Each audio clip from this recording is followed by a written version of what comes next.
Hey guys, I'm Jackie Brubaker. I'm an author, producer, 2-time Emmy Award winner, and host of That Girl the Podcast. Each week, I bring on inspiring people and stories to help you become that girl or that guy in your life. That Girl the Podcast is based on the romantic comedy That Girl a Novel, which is now available as a podcast to listen to. Listen to each chapter about finding yourself and adulting in LA. Find That Girl a Novel everywhere you listen to your podcasts. You can also find it on Amazon to buy the Kindle or paperback of. For more, find us at thatgirlthepodcast.com and follow us on Instagram at thatgirlthepodcast and our Patreon page. Welcome, Dr. Tara, to That Girl the Podcast. I'm excited to have you. You found me on Instagram, and Dr. Tara is, would you call yourself a sex specialist? Maybe? Yeah, I'm a sex professor. There she does. She actually teaches a class at Cal State Fullerton about sex communication. Guys, today is going to be an awesome episode. We're going to talk all about her class, all about her research in sex communication and how you can communicate better with your partner and to be a better communicator to yourself of what your own needs are. I'm very excited about this. I love talking about this stuff. So I always like to let people introduce themselves, even though I kind of introduced you. But Tara, tell us a little about who you are. All right. Well, first of all, I'm so honored to be here. I love That Girl Podcast, and shout out to Jackie for being an amazing host. I usually tell people I'm a sex professor first. And then they're like, okay, what does that entail? So what I do is I teach sexual communication at Cal State Fullerton. I have a sex and relationship coaching business, and I have a new podcast called Love Bites by Dr. Tara, where I give sex and relationship advice. By the way, that's like the best title. It's just so good. I hope you came up with that yourself because that was just so good. It's perfect. Thank you. Let's talk about, how did you even decide that you wanted to go down this road with sex education? Yeah. So I would say I study sexual communication from the intra and interpersonal perspective. So in graduate school, when we were deciding what to study, I've always been intrigued with relationships because I do think that relationships contribute greatly to one's happiness. So in graduate school, I decided I wanted to study relationships, and it kind of just take different turns. And here I am studying sexual communication and how important that is in romantic relationships. Right. And what was it about sex in particular that you thought was so much more important than focusing more on, like, the love aspect or other aspects of relationship? Yeah. So growing up, it was very taboo to ever talk about sex. I grew up in a conservative culture, and talking about sex was taboo, and being sexually assertive is even worse. Like, it's just not something that a girl should be showing or sharing. But I've always been unorthodox, and a lot of my friends would say I'm unorthodox and I'm a little bit out there and I'm a little bit too much. And, I get to the point where I think that sex talks are oftentimes so stigmatized and taboo. And I want to be the person that talks about it in ways that makes people comfortable and help them get into this realm of sex talks are normal. Yes, absolutely. I mean, no matter where you grew up, and you did grow up in Thailand, correct? Yeah. So, I can only imagine it's very different country to country, but even here in the States, I mean, whether you're in a conservative environment or not, it's just hard to talk about sex, especially to your partner, if you don't feel confidence. And that is something that you really focus on, is feeling sexual confidence in yourself. So let's talk a little bit about that and about the class that you teach and like how that all kind of comes together. Yeah. So I first started my journey in studying, researching, and talking about sexual communication through the class that I teach. So the class is called Sexual Communication, and it focuses on social scientific research, psychology studies, sociology studies of sex. So in this class, I start with, simple like anatomy, understanding your body, because a lot of people don't even know the parts of their like basically sexual organs, right? It's true, especially if let's say that you did grow up in a more conservative, even religious aspect or, environment is what I'm really thinking. Like you may have been shamed to even explore anything about your body that isn't showing to the world, your hands, your face, whatever, like anything else is like, nope, don't look at that. So yeah, there must be, I mean, that could be very eye-opening for people, I would imagine. Oh yeah. There's so much to explore. I mean, even just, people saying the word vagina, they think that's the whole thing when in fact the whole thing is the vulva. Right. So, oh my God, my mom. Oh, this is so funny. She went to a new gynecologist. Sorry, mom. And, sorry, mom. She's like, I need to go in for like a pap smear. And they're like, we only service the vulva. And she just thought that was so funny. Cause like, you don't hear that a lot. Like you hear like vagina, you'll hear that word, but vulva, like even I was like, wait, am I missing something? Hold on. What? What am I missing? I'm confused. So yeah, I mean, even people who think they know what they're doing are like, wait, what? So you go into anatomy first, which smart, good job on that. Yeah. Talking about what is sex, right? Because, it might seem rudimentary, but perceptions differ drastically depending on who you are. Yeah. Some people think, oral alone is considered having sex. Some people are like, oh no, unless you had penetrative sex, is not sex. Right. So there's so many different perceptions. Why do you think there are so many different perceptions? Because I'm glossed on that too. I have my own ideas of what that is, but I'm always surprised. What do you think that is? It's the social norms of where you grew up. Okay. Mm-hmm. Okay. Yeah. So what are Americans more like? Well, studies would show that majority of the people considered they had sex when they had penetrative sex. Okay. That makes sense. Oral or touching or other than that, it's, all fair game. Like I did not have sex with a person unless it was penetrative. And that seems to be the majority statistics. Okay. Interesting. Yeah. And then you can go to another country and it's like, because it's so, in studies like that, it's like, well, that's like an emotional, that's an opinion too. It is. Of what, and again, like you said, that's where it depends on where you grew up and like what kind of social norms you grew up with, or again, like, because sex can be so tied into religion. And, I've seen that with people in my life and it's always kind of mind boggling. Like I didn't grow up with that at all. So I grew up in LA. It's like, we're all hippies here. We're just like, whatever. Yeah. Your sexual debut was probably amazing. It was great, like, but honestly, like it is always, I think it's really fascinating to hear other people's stories of, their sexual journey. So you probably hear a lot of people's stories with that. Oh. Go and tell me more about that. Yeah. I mean, even in all my classes, we have really candid discussions and amazing dialogue.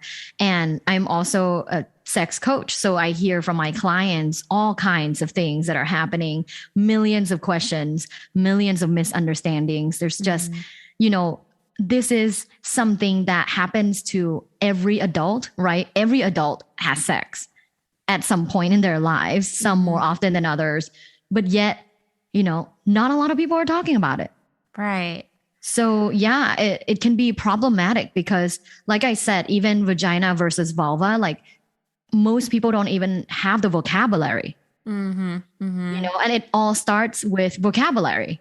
How do we speak about it? In order to, we have to learn to walk before we can run. So how do we speak about it would be first thing to talk about, right? But then in my class, we go into, sexual communication before sex, which we talk about flirting, we talk about consent, we talk about different ways people can misperceive someone wanting or not wanting to have sex. And then we go into sex communication during sex, which is all the fun stuff like dirty talk. And basically sex itself as an act is communication. If you seem absent-minded, if you seem like you don't really care about the sex, you kind of just lie there and exist while your partner have sex with you, like that communicates something. Yeah, If absolutely. you're super into it and you're having an all consumed present sex session, like that communicates something. Yeah. Right. Interesting. When your students sign up for your class, do they know what they're going into? I don't think they do. They're like, wait a minute, hold on. It's like suddenly now I have a therapist and I'm like going through my sexual trauma. Cool. So, okay. So throughout the class, you also coach. What are the things that people are really coming to you with problems and needing help with? Like, what are you really focusing on? Obviously, it's communication, but like, where is that stemming from? Yeah. A lot of people have problems with lack of sexual initiation in their relationship. Why are we talking like partners in committed long-term relationships? Yeah. Okay. Yeah. So the main issue that I've heard from my clients would be lack of sexual initiation in long-term relationships. For singles, the problem tend to be they can't either commit and they just want to have sex and they frame themselves as someone who's just sexually active and can't commit because can't have sex with one person forever. And then they don't understand how they can change that, because a lot of my clients do want a family. They do want a stable monogamous relationship, but they don't know how to approach it. They don't know how to understand themselves and their own sexuality. So there's two kinds of problems for singles and for long-term relationship. But the lack of sexual initiation is millions of people statistically. Wow, that is fascinating. All right, I want to talk about those two things, or that thing, but in those two areas. So I've talked to other people about, being in a long-term relationship and then, lack of initiation. What are people saying to you? And then also, how can we be better at initiating? Yeah, I think that's a great question, because so many people are feeling undesired, feeling unsexy, kind of lack of confidence due to the fact that their partner rarely or never initiates sex. Right. It's a huge problem. Yes, it's simple. It's simple human psychology. Can you imagine trying to initiate time and time and time again? And sometimes they say yes, sometimes they say no, but they never initiate. Like, how would you feel? I would totally feel rejected. Right.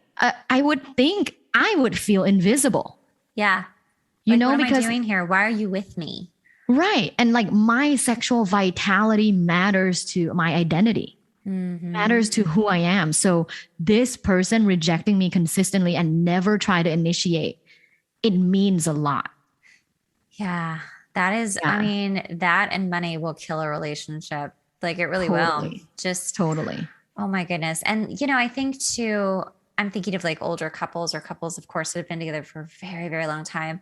You can become roommates. And you lose that sexiness. You lose the romance. Like you're just so used to like being with this person and looking your worst. Do you think that like even trying to like look a little bit cuter in your PJs or like a little bit cuter in your house when you're just hanging out can help, or things like that can help? Like what are good kind of fire starters to sort of spark initiation? Of course. I do think two things to take into account is effort and attention. Okay. And that can be in so many forms. It could be in cute PJs. It could be in prepping the bed. It could be lighting candles and setting the mood. It could be doing all the dishes first so that my partner doesn't have to do it and is not stressed out. So it could be so many different forms of effort. Yeah. But the problem is when you're comfortable in a relationship, and there's different studies that show, the 3-year mark, the 5-year mark, the 10-year mark. It just depends on where you are in a relationship. But you get too comfortable and you forget to put in the effort when it comes to sex. When you're in a long-term comfortable relationship, sex comes last. Right. Why is that? What is it? If you look at the very basic psychology, which is Maslow hierarchy of needs, right? Sex is not like on top That's of true. importance, right? Yeah. You have to make it priority. I make it priority for sure. It's my top two things that I consistently cultivate in my relationship, because my belief is sexual vitality of mine and my partners affect other aspects of our lives. Mm-hmm. I become a much better speaker. I become a much better professor. I become a much better host because my sexual vitality is there. And I think too that we all, especially as we get older, we just forget to have fun and we get to play. And playing and having fun with your partner, especially in a sexual way, is a huge fountain of youth. You know, it really is a way to just remind each other, like, remember how we came together and we were like having fun and experiencing new things always? Like, that doesn't have to go away. And especially in the bedroom, you know, because like it can get a little vanilla, it can get a little boring and a little routine. I mean, I don't know one couple who isn't like, yeah, we have a routine. There's a whole dance that we do and it's the same every single time. And like, you know, you're like counting down the minutes, like, okay, cool. So like this happens, now this happens, and never done. Okay, cool. Like I gotta go do some stuff. And like sometimes, sure, if you're like at a quickie, whatever, fine. But yeah, I think you're right. Like putting in the effort and like really trying to actively make that a priority is also hard after, you know, some couples go years without sleeping together, which is horrifying to me. Like horrifying. I'm not there. I have not yet been there. Hope to never be there. But like, it is just mind boggling that you can be in a romantic relationship with someone and then not want to sleep with them, even if things are like subpar, you know, not that like, oh, we hate each other, but just subpar. Right. What about that? Yeah. I mean, it all comes down to lack of attention and lack of effort. So when it comes to attention, in the sexuality research realm, we call it sexual mindfulness, because mindfulness is about being fully present, right? And fully aware. So sexual mindfulness means you are fully present and fully aware of your own body, your partner's body, and their energy. Okay. And a lot of people don't cultivate that.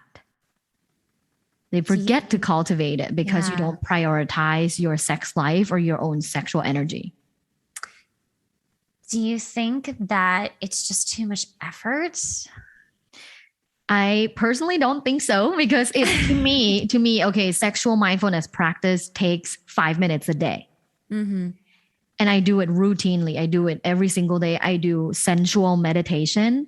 It makes me feel very sexual. Like I come out of it feeling, you know, sexy, and get myself in the mood, in a sexy mood, and like kind of ready to go, ready to be present, ready to, you know, pleasure my partner, and my partner does the same. So what we typically do is we do sensual meditation, which is just like other kinds of meditation. You lay down or you sit up, and then instead of, you know, typically other meditation, you either do breath work or do like affirmations, right? Instead of that, like feel your body. Mm-hmm. So I caress my arms, I caress my thighs, you know, maybe touch my genital, but basically I just meditate for 5 minutes and I do that. Getting like being in check with my body and my energy, and see if I can bring this sex appeal to my day and to my partner. That's so cool. I love that. Yeah, I would encourage everyone to try, especially women that feel they lack sexual vitality later in life. I think it works. And there are studies that show, they call it sexual mindfulness therapy. There are studies that show that works for women that have sexual desire disorders.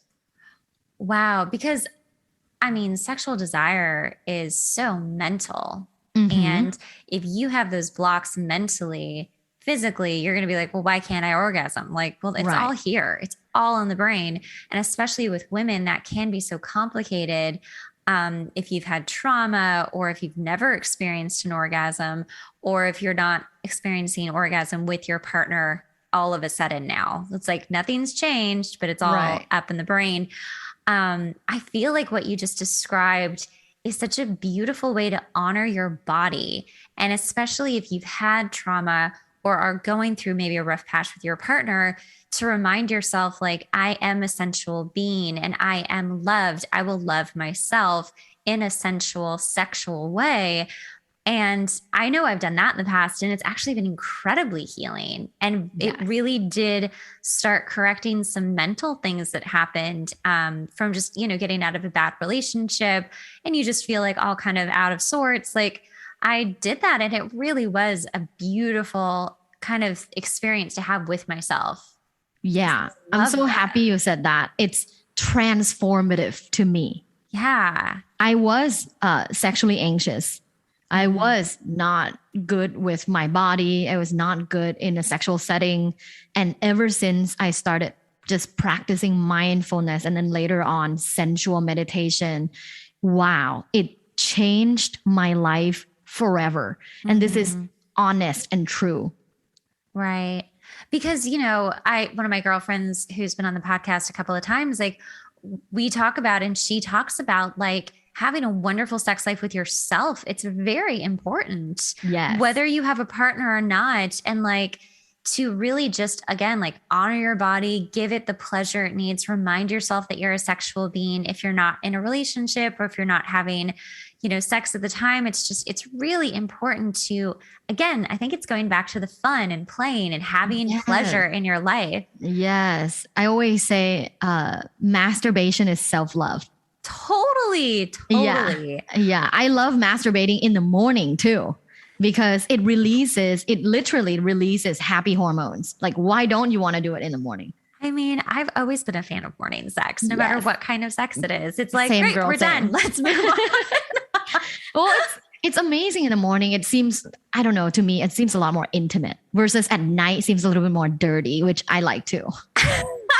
Love that. Which leads to the playfulness, right? Like, to me, It's like morning tends to be my like connecting deep sex time versus at night is kind of like naughty, dirty sex time. That is so true. Good points there. I guess I've just never thought of it, but that makes total sense. Yeah. It's when you bring out all the fun toys. What you just said is literally what a famous psychotherapist, Esther Perel, says, that sex and desire isn't about the sex actually. It's about play. It's about, like, I come to you a little bit, you come to me a little bit, I come to you a little bit, you come to me a little bit. It's about staying playful in your relationship and creating this like sexual tension, the energy, right? Yeah. To remain being attracted to your partner. A lot of people that tell me, either they're on the other end of sexual initiation, which is they don't initiate. I ask them, can you just be honest with me and tell me why? And sometimes they break down and cry and they say, I don't feel him attractive. I don't see him as physically attractive, which is a huge thing that we should talk about because, let's talk about it. Yeah. Like, what about feeling sexually attracted to your partner? That's important. Huge. It is. There's two camps in terms of perception of this, right? For researchers and enthusiasts. One camp is a relationship doesn't need to have this active sex life. You can be life companions, share intimate moments that are emotional and social, but not sexual. And the other camp of people is no, sex is an important part, actually sexual energy is an important part of my attraction to my partner, and it must remain in check in order for me to continuously live life to the fullest with my partner. So there's two camps there, right? It's like, what's your camp? Yeah. I mean, my camp's definitely like sex. Yes, please. Yeah. Like, I want to be sexually attracted to my partner when I'm 70. Yeah. Yeah. Which, by the way, like, our parents are getting to that age, and it's like, it's interesting to see that. and be like, oh, you guys are probably still having sex, I think. That's so strange. Because if you think about the age 70 to me, or I guess in the past, it just seemed really old. And now I'm like, no, you're probably still knocking boots. Let's keep that going. I mean, yeah, it is. It's very interesting. So go on.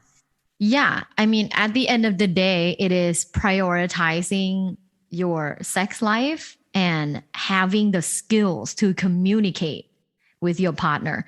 Sexual communication is a huge deal.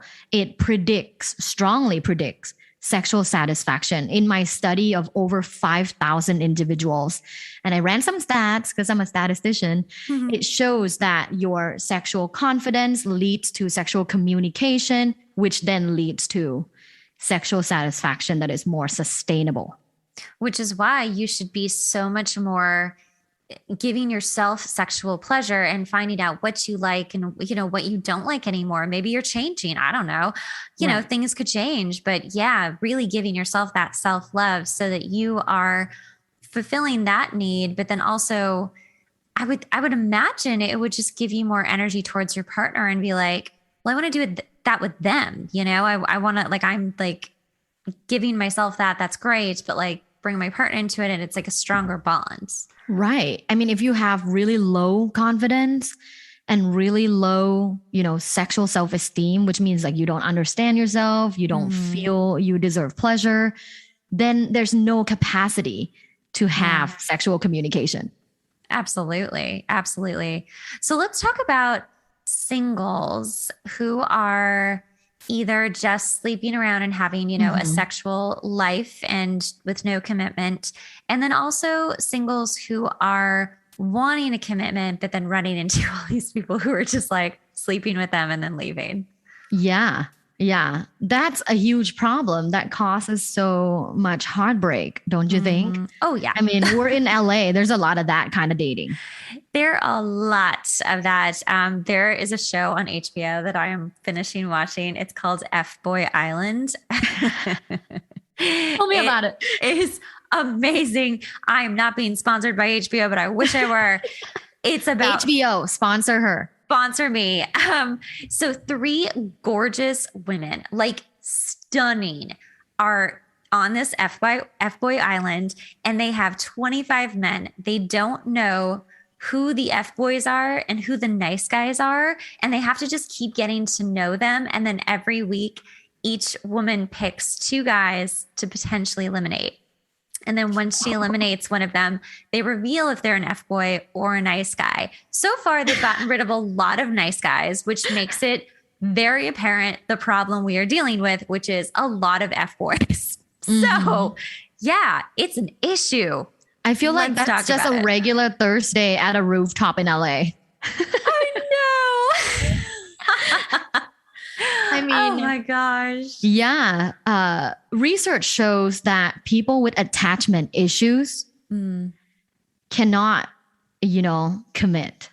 No, they can't. That anxious attachment issue, it's a problem. If you have an insecure attachment style, any kind, really, if you're fearful, anxious, or dismissive, it's difficult for you to commit due to various perception of trust in others and perception of yourself.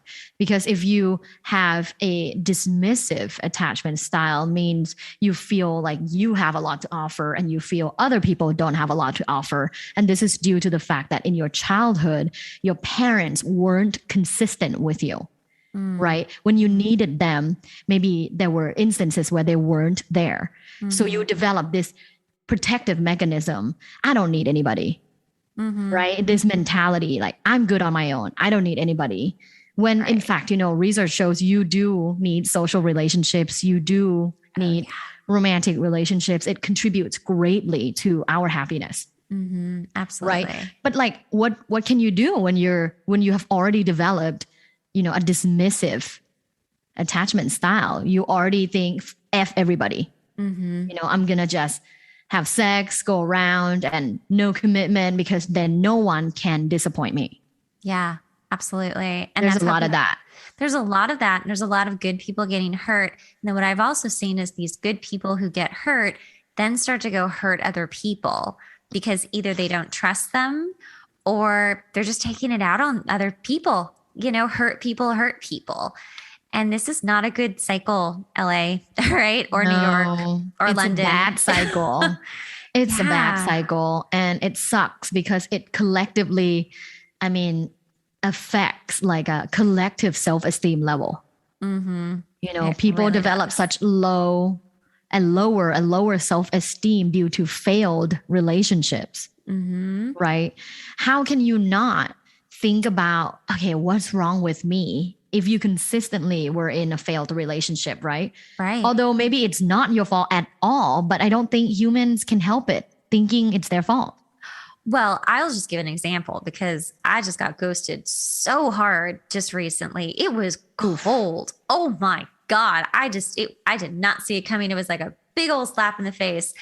And like it was kind of going on for like 2 months, but like we hadn't seen each other that much. Typical F-boy behavior, obviously.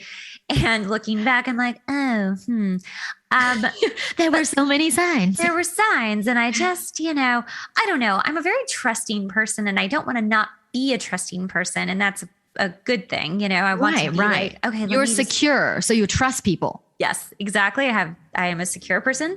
And so when it happened, I was just like shocked. And it was so jarring because if you are secure, if you do understand people pretty well, I'd like to think that I do.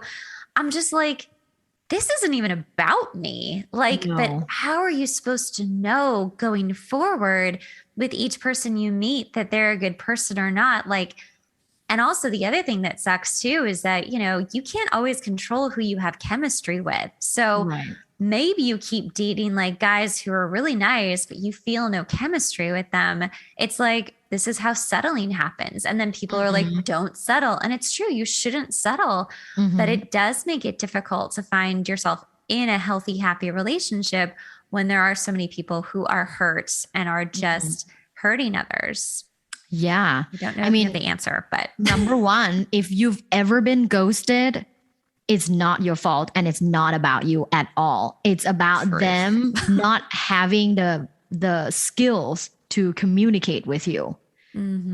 So it's all about them. So if you've ever been ghosted, it's not about you. It's all about them. Right? Because at least you can send a one-liner like, I don't feel like we connected. Please, enjoy your life. Oh my right? God. Anything at all that is more like upfront. Right? So it's really not about you. It's about them not having the skills to communicate. But talking about, people that consistently ghost others, this also comes from the fact that they had no communication models. They had no role models. They had no, framework. People that grew up in families that had a lot of conflict and destructive conflict skills, like, yelling and blaming others or stonewalling, for example, you grow up having like no communication skills.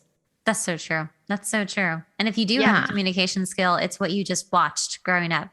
Right. So then that's like your only model. Like, what are you going to do? Of course, if you want to leave a relationship, but you don't feel like there's a connection, rather than just sending 1 or 2 sentences message or call them, let's just leave quietly.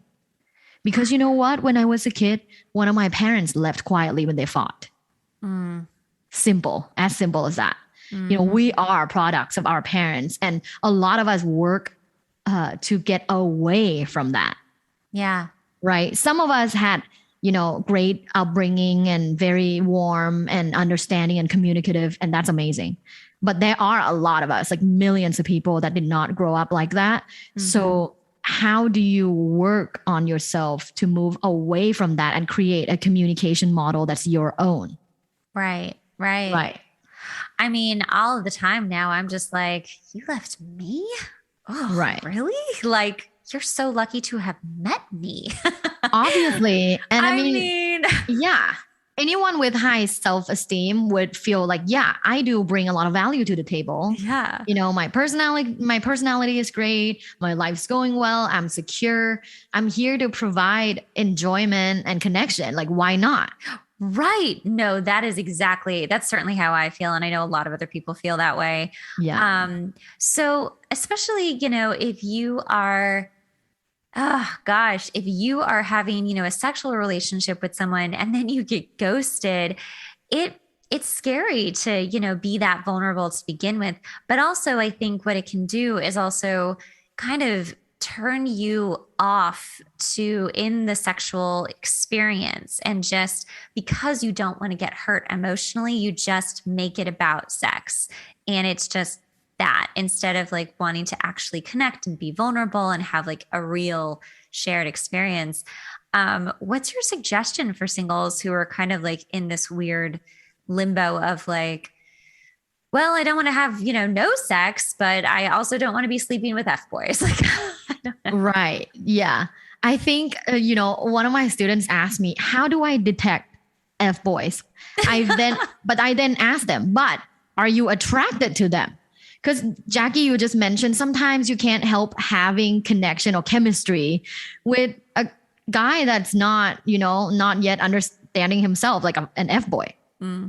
Right. Like, but can you help that? Because a lot of times narcissistic people are very charismatic. Mm-hmm. And you may have chemistry with people like that. Right. So first is like to check in with yourself.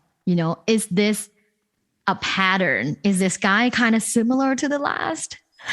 Yeah, it can happen like, I don't even want to say it can happen quickly, but sometimes you see the red flags immediately. You're like, oh, no.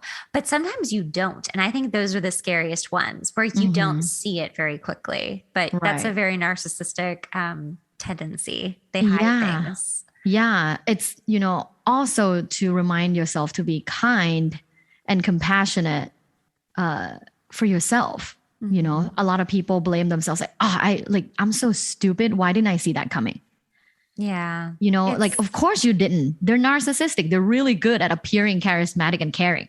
Mm-hmm, mm-hmm. Right. As F-Boy Island is you've got to watch that. Seriously, it's amazing. I will. It's like watching LA on TV, but like for real. It's incredible.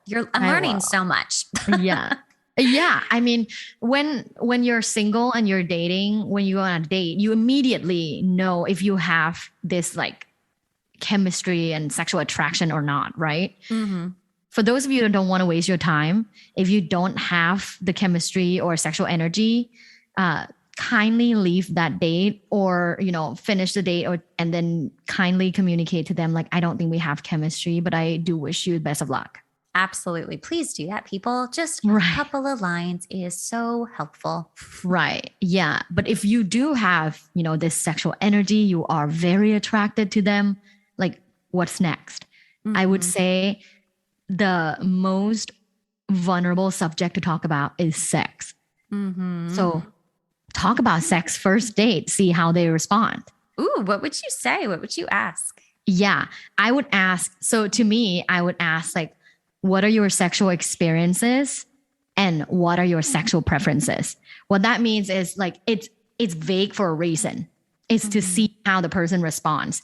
If the person responds like, oh, I always have sex on the first date, or I always have sex first to see if I like the person or not, that means that their sexual attitude is more recreational, right? If someone's like, well, to be honest, my personal experience is that I want to connect with someone first. And maybe, after 2, 3, 4 dates, then if there is that like deep connection, then yeah, like I want to have sex with them. Then that's more relational attitude towards sex, which shows, right? Like if you want to be in a committed relationship and if you're looking for a partner like that, that kind of shows that they want to have that, deep connection, which is the foundation of a long-term relationship. Definitely. Yeah. So talk about sex, like ask them like, what's your view on sex? Just be general and see what they say. But it's vulnerable because again, sex is about vulnerability. Absolutely. Oh my goodness. What other wonderful things would you like to share with us today? I would say, those that are confused about their sexuality or feel like they're lacking that sexual energy that they can bring to their life, start trying sexual mindfulness practices. There is a reason why there is a therapy literally, built behind that logic. Right. And I personally recommend it to everybody. It changed my life. And that's an honest feedback about this particular practice. I have a sexual mindfulness journal. It's an ebook on my website that you can check out. But, I'm not here to sell my stuff. Like literally you can Google sexual mindfulness practices and do whatever you feel comfortable with, but get started on that journey. And I can promise you, it will yield positive outcome. I love it. All right. I have loved talking to you, and you can come back anytime for any topic and we'll just talk about it. Thank you, Jackie. Oh my gosh. Everybody, all of her information, Dr. Tara, all of her information will be in the show notes. Go find her on Instagram, follow her. She has all these cool little videos she does and a podcast. What is your podcast? Oh, Love Bites with Dr. Tara. How could you forget? Oh my gosh, so good. Go subscribe to her, like it, all the things. Thank you, Tara. This was awesome. Of course. Thank you so much for having me. This was so much fun. Thanks so much for listening to the podcast. Remember, sharing is caring. Make sure to rate the podcast and leave a review. We really rely on this to help get the podcast out there. Also, make sure to watch the video version on YouTube at That Girl the Podcast.